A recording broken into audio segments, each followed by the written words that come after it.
Every June, the National Safety Council designates this month as National Safety Month, a time set aside to raise awareness, share resources, and recognize that the people who show up every single day committed to making sure their teams go home safe. This year, we wanted to make sure that we marked the occasion. We reached out to 5 different companies within our client community, contractors from across the country who are a part of our Summit Safety Peer Group, and we asked them a simple question: what does safety look like inside your business? What came back wasn't a policy manual, it's something much more real. It was safety managers and operations leaders and project coordinators talking about the moments that shaped how they think, the challenges that they're still working through, and the stories that remind them why this work matters. You're going to hear from Ramel at Alpine Painting, Hernan at Nolan Painting, Vicente and Raul at MB Jesse, Chris at APAP Painting and Renovations, and Jasmine at All Covered Painting. 5 companies, 5 different roles, 1 shared commitment. We start by asking them how they focus on safety has evolved, not only in their business,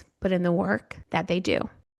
My name is Christopher Barnett. I am the safety coordinator for George APAP Painting and Renovations. I haven't even been here a year yet. I started Labor Day last year. I was a parachute rigger in the Army, so that was my first introduction to safety equipment. I used to do electrical work from 87 till 92, so I have I've gotten my hands dirty in the trade, so to speak. My name is Romel Perez. I am the safety manager for Alpine Painting and Sandblasting. So we are based in Paterson, New Jersey. We have businesses, we have jobs across Connecticut, Pennsylvania, New Jersey, and New York. So with Alpine, we do have 5 divisions. We have commercial painting, industrial painting. We have specialized flooring, welding and fabrication, as well. We have like shop jobs as well. Hey, my name is Hernan. I work here at Nolan Painting. I am the safety manager. I've been here this 4th of July will be 5 years. I've been in the safety industry for about 10 plus years now in construction. Originally started off in Texas with the heat, and my wife kicked me up here to the Northeast. So now I'm up here. Nice, a little cooler, a little more colder than the South, but I'm enjoying it. My name is Raul Marino. I've been with the company 2 years this month. I am the production manager, so I see a lot of our internal processes and a lot of things that our guys are using, the technology and the safety programs that we have out in the field. So that's pretty much what I do. My name is Vicente Verduzco. My position now is Director of Operations. I kind of overlook all departments, but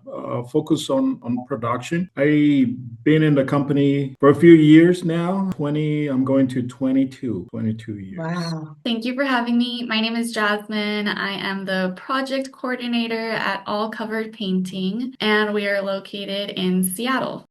As MB Jesse continued to grow, safety naturally became a much bigger focus as a company. We started taking on larger and more complex projects. And, with that comes more responsibility, not only to our clients, but especially to our field teams. So over time, safety became more than just meetings and paperwork. It became a part of how we plan projects, how we communicate with crews, and leadership has really pushed for consistency across all sides, and it helped create a stronger culture. So working towards the Summit Safety certification, it gave us a standard to work towards, and it helped us tighten a lot of our internal processes from an operations standpoint and improve communication, planning. And one of the things that we really liked and we really noticed is that safety systems actually help support production. So when projects are planned correctly, expectations are clear, we're working safely, and projects run smoother. I've worked with the previous companies where we've had subcontractors, and here in Nolan,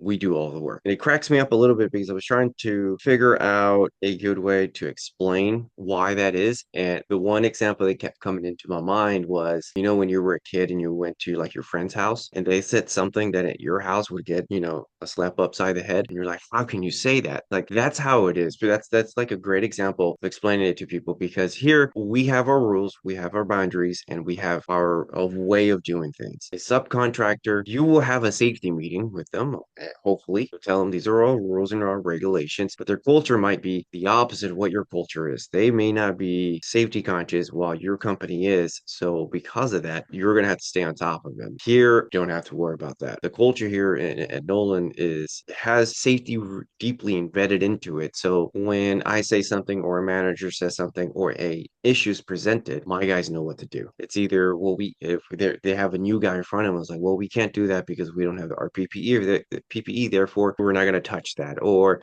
this is an issue, we don't know how to take care of it. Let's contact our manager in safety. The Summit Safety Certification process has really helped us at All Covered really elevate the way we approach a job and how to prepare for it. It's helped us become much more intentional with our jobs and proactive. Safety is like no longer something that we address only when an issue arises. It's built into our whole planning process from the very beginning. And I think that Summit has really helped us set those standards with your guides and your templates, really having the guide on how to have our crews run their like daily safety trainings or doing the JSA at the beginning of every job. All of this is something that we had initially had working like in the background, but with Summit, we've really like engraved that into our culture now. Now, building a safety program is one thing. Getting your team to actually live it every day, we all know, is a whole other situation. One theme that came up across nearly every conversation we had, and it might be the most honest thing said about safety in the trades. Let's talk about complacency and getting buy-in. The hardest part of maintaining consistent safety behavior in the field, on the site, is, when you have overconfidence and complacency. These two are the biggest obstacle. These two behaviors are very they can spread throughout the workers if you don't address this one. What happened is that even the most complex job, okay, can be routine. If they keep on doing this one, if they routinely doing this one, and that's when overconfidence and complacency comes in. And the employee thinks that, oh, this is a routine job for me. It's the same thing over and over again, and we have to work through it. And to combat or to fight against these obstacles, this complacency and overconfidence, we have to promote a safety culture. We have to promote a safety culture, and the positive safety culture. We promote this one by first developing ownership, sense of ownership in each employee in safety. Safety is teamwork, but begins in each and every one, in each individual on the site. So it's not just the foreman's or the safety manager's duty. It begins with everyone. With ownership, also we train employee. We make sure that we inform them. We talk to them and make them realize that for Alpine, safety is non-negotiable, and everyone is aware of their stop work authority, and they know that when they speak up for safety, they will get support. They will get support, and we reward also positive, positive behaviors. Like when somebody report an unsafe condition and he intervene and correct that unsafe condition, then we reward them. We acknowledge them. So, for example, in my previous companies, it was extremely difficult for guys to wear PPE. This is just as simple as that. I remember walking into a job site and I got guys in trenches that are not being boxed. And we have profit we got to reach.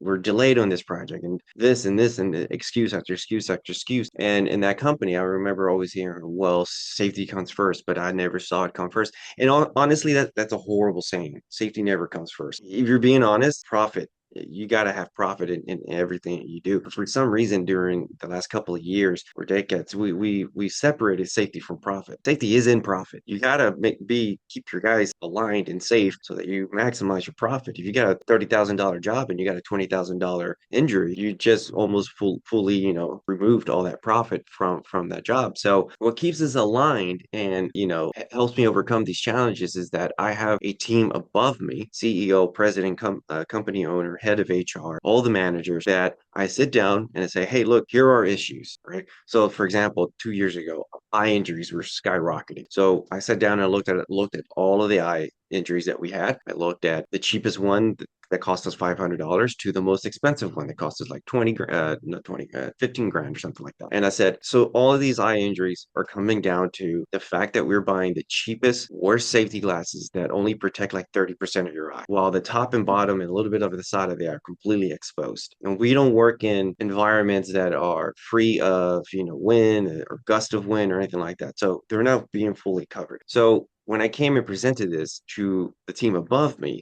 it was my fault, but this is what we're going to do. This is what I'm seeing, and this is what's happening. It made sense to them. And then they grabbed that message, took it down to their guys and said, hey, this is the change that's coming. It's costing us so much money because we don't have the correct safety glasses. Here's the new one. One of the biggest areas where safety communication can break down is when the crews feel the pressure to work faster in order to beat the hours budgeted for a project. Sometimes that can lead to our crews cutting corners, which is exactly what we want to avoid because that's where accidents happen. We've worked really hard to reinforce the message that there may be like a fast way of doing something, but the safe way is always the best way and should be the only way. So if completing a task properly and safely takes more time, then we want our crews to know that that is time well spent. Another challenge can be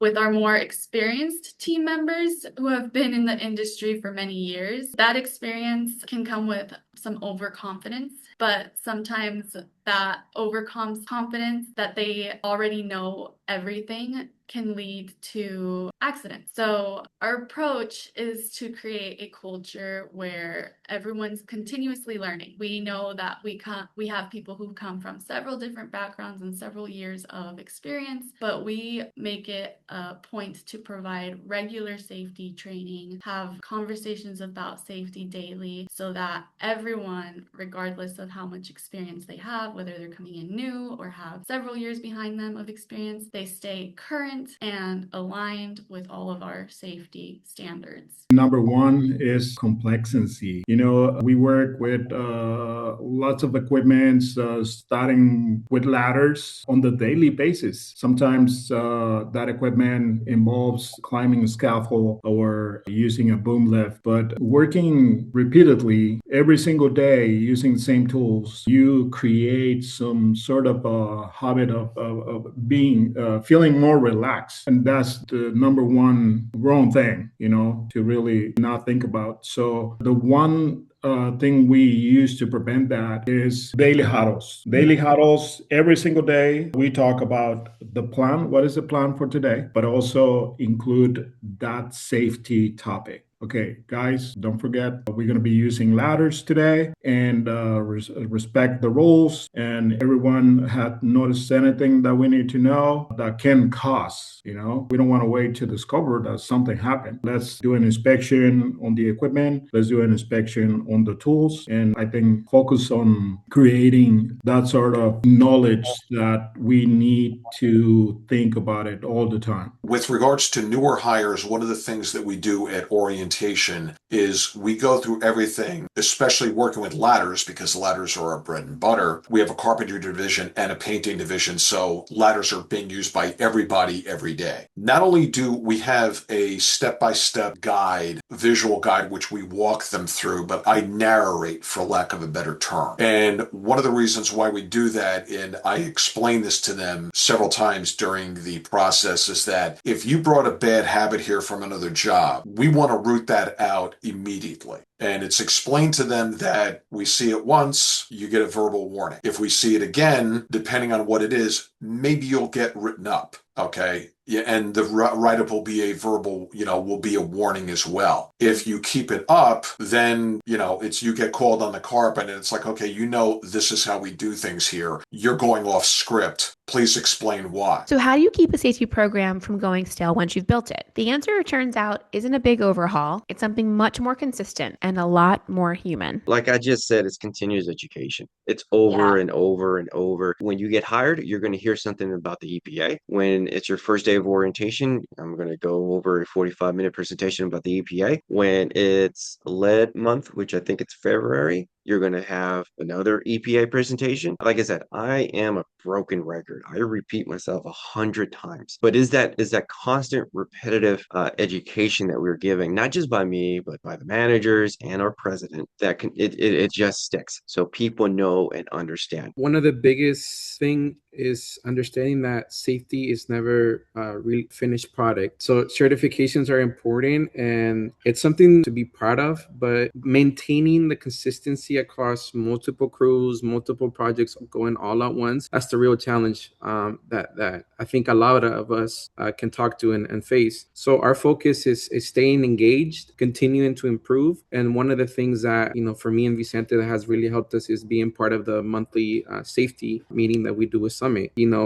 We hear about different things that other companies are going through, and maybe we haven't gone through that, but it's something that is like a red flag, like warning, this can happen at your company. The way we look at it is always trying to hear feedback from other companies, always trying to get ideas and improve what we already have. We love that we have the level 1 certification, and we'll definitely work to the level 2, but our biggest challenge is maintaining consistency and building forward. And again, having that mentality that it's not a finished product. It's something that is going to be growing every year based on what we do. And, we're growing as a company. So it's a bigger challenge for us to make sure that everybody buys into the culture as well. Because I'm helping coordinate projects from start to finish, I kind of get a broad view of what is happening across different job sites. So I, along with my operations manager, we pay really close attention to reoccurring issues, near misses, and feedback we get from our crew on the field. So if we're noticing patterns such as certain jobs needing additional equipment that is not commonly found in their vans, or repeated questions about certain procedures, or any repeated near misses that all involve like similar tasks, we bring those observations to our safety committee and we talk about what is leading to these situations. We talk about how we can adjust our processes or update our trainings, what we need to improve on, such as adding extra hours for these like situations we're running into so that our crew doesn't feel stuck the next time they're on a job site. So in many ways, project coordination helps kind of serve as an early warning system. So by identifying like these patterns and these trends and then having the conversations with our crews and our committee, we can make improvements for our team and for them to be safe while they're out on the field. I just came from one before we started the podcast this morning. We have a leader meeting every other week where the boss, the operations manager, myself, and HR, if there's a topic that needs to be brought to everybody's attention, it will be brought up there. So that way they have all the information and it's disseminated down to their crews and, so everybody understands what's going on. One of the other things we do is we have a company-wide meeting every other month. Attendance is mandatory. I always have a subject. HR always has a subject. Operations always has a subject. And what I don't want to do is I don't want to go over stuff that everybody already knows and has heard 10 times already because they're going to tune out. So what I try to do is I try and keep everything timely to what's going on at the moment. For example, the last one we had, which was back in April, was lightning protocols. During a thunderstorm like that, it's starting to get warm. We're going to start getting thunderstorms. Here's what you need to know. The next month, the topic is going to be, it's going to be between two things. It'll cover proper hydration and the warning signs of heat stroke.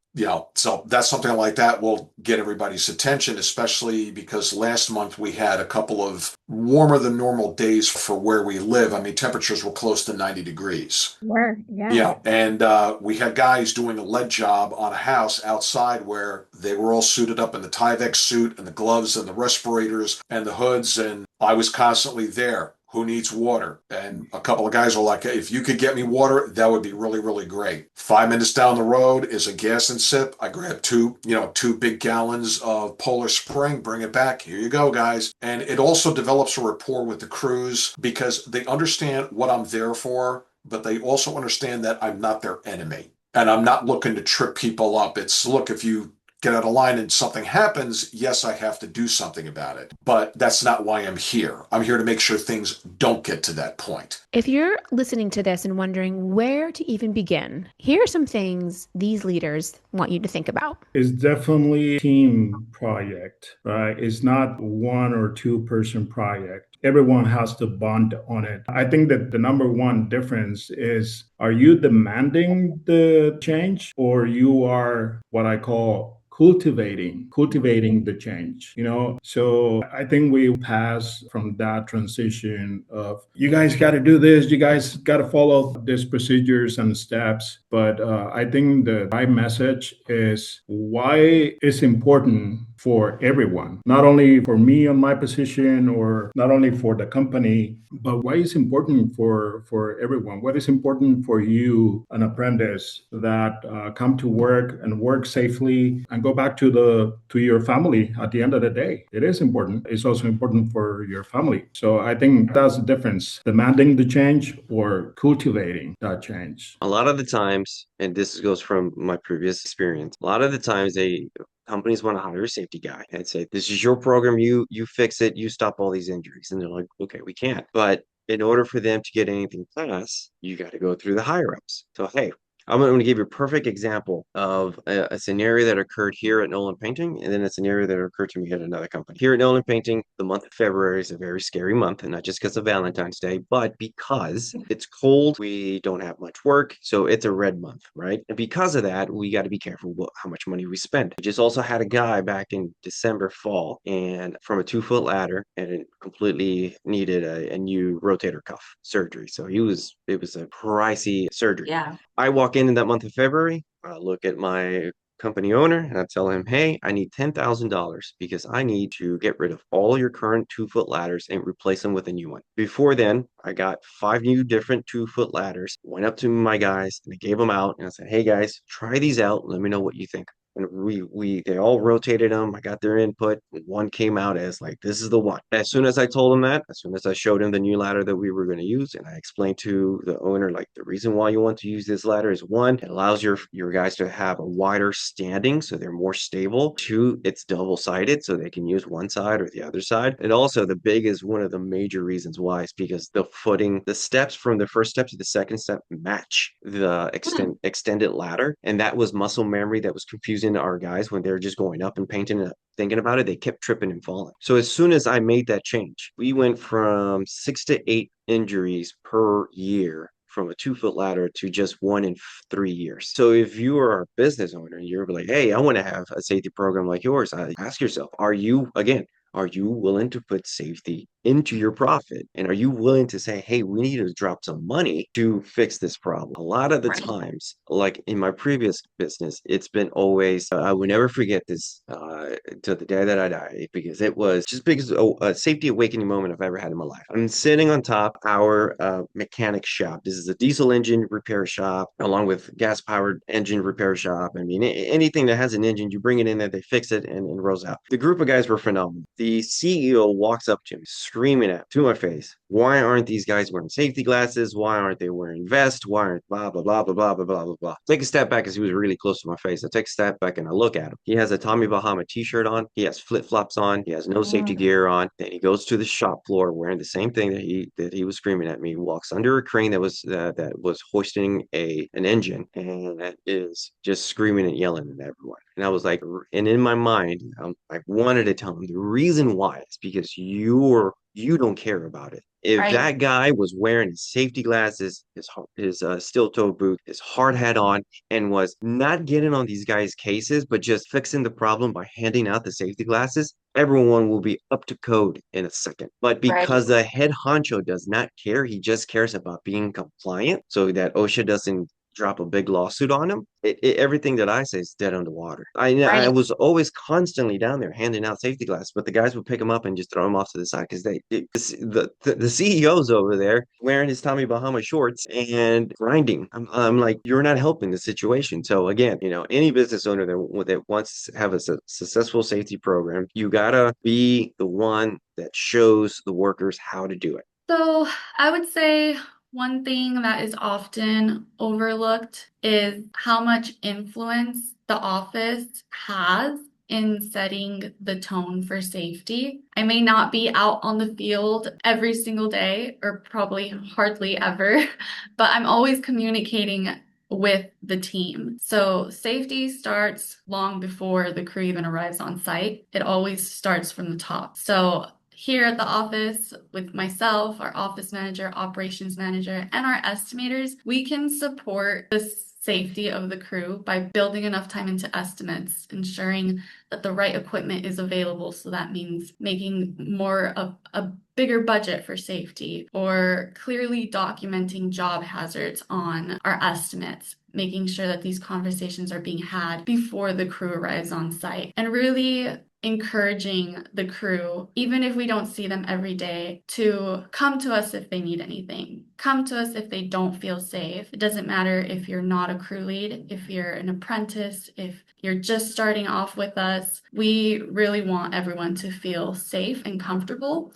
So we've made it a point to have a huge group chat with all of us where we're constantly checking in on everyone, reminding them that if they need anything, we are here. It is not only just a legal obligation, but it's also a moral obligation to make sure that you as employer make sure that your employees goes home safe at the end of the day. We closed every conversation with the same question. What gives you hope as you think about safety in the industry? And honestly, the answers are the reason why we made this episode. Coming here at Nolan has been phenomenal because it's been great to just be able to sometimes get stumped by a problem and then walk up to my Wednesday meetings with all the higher ups and say, "Hey, here's a problem. I don't have a solution." And then we try to figure out a solution. It's phenomenal that I get called constantly, get text messages constantly, pictures sent to me constantly about how issues and problems. So these guys are willing to show me their issues. They're not afraid of me. I can go to a job site. I'm greeted with a smile. In my previous life in Texas, I would show up to a job site and all of a sudden everyone became a smoker and had to take a smoke break. So it's that kind of thing. We did the national safety questionnaire.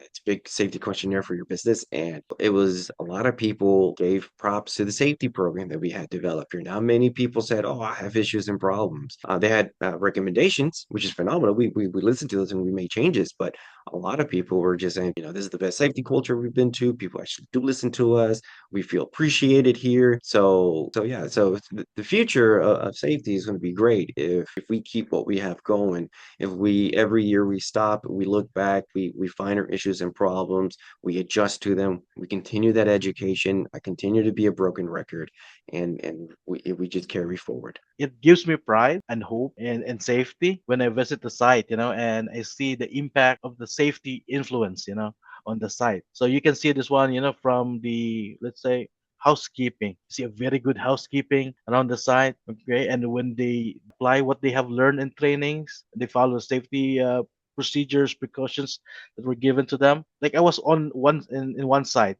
wherein I visited the site and an employee came to me and told me, "Romel, have you read the GSA, the job hazard analysis for this job?" Yeah, I was part of the, you know, I was part of the group that created the job hazard analysis. But having an employee showing ownership, telling me, "Hey, Romel, let's review the GHA, and I'm gonna discuss." He discussed to me the current operations, okay, the hazard associated with the present operations, and the safety precautions that were in place. So yeah, it gives me pride, when especially when people are when workers show ownership, and you see that the impact that you are making to their lives and work.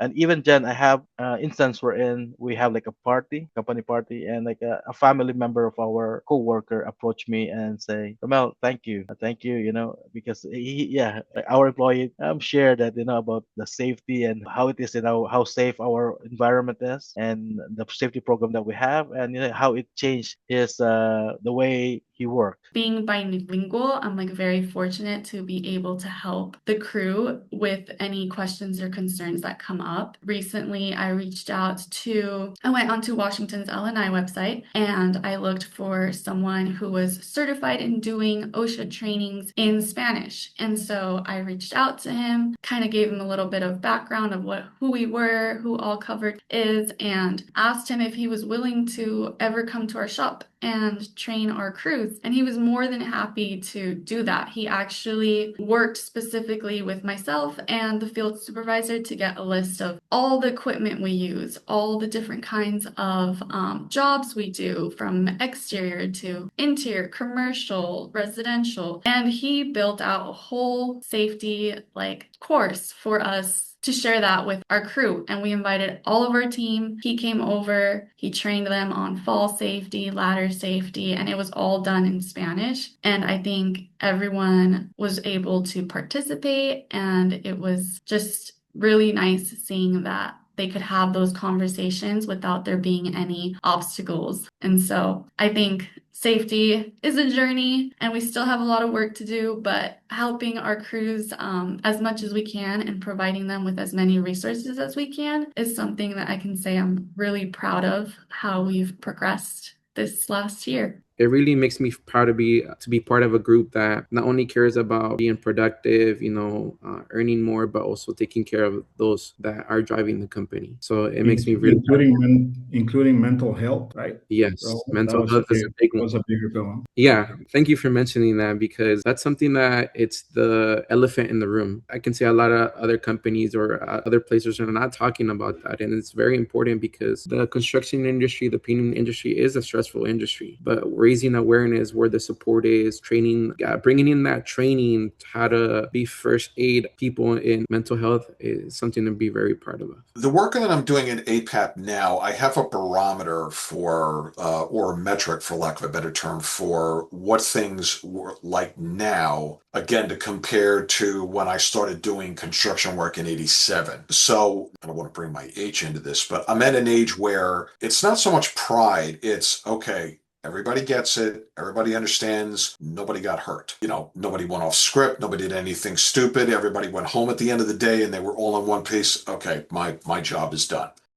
What strikes me the most after hearing from all 5 of these leaders is how consistent the message is, even across companies of different sizes, different markets, and completely different roles. Safety isn't a checklist. It isn't a compliance requirement that you satisfy for OSHA so they don't show up at their door. It's a culture, and the culture doesn't build itself. It gets built by the people who show up and reinforce it every single day. The safety managers are broken records by design. Project coordinators catch patterns before they become incidents. And operations leaders understand that safety and profit aren't in competition. They are the same thing, but it also gets built at the top. One of the most powerful things in this conversation was simple. If you want a safety culture, you start with yourself. Your team is watching, and what you model matters more than anything in your policy manual. So if you're an owner or a leader listening to this and you're thinking about where to start, or how do I take what I already have and bring it to the next level, the resources are out here. The National Safety Council has a full toolkit available at nsc.org for National Safety Month, including free downloadable materials, weekly themes, and tools you could bring directly to your teams this month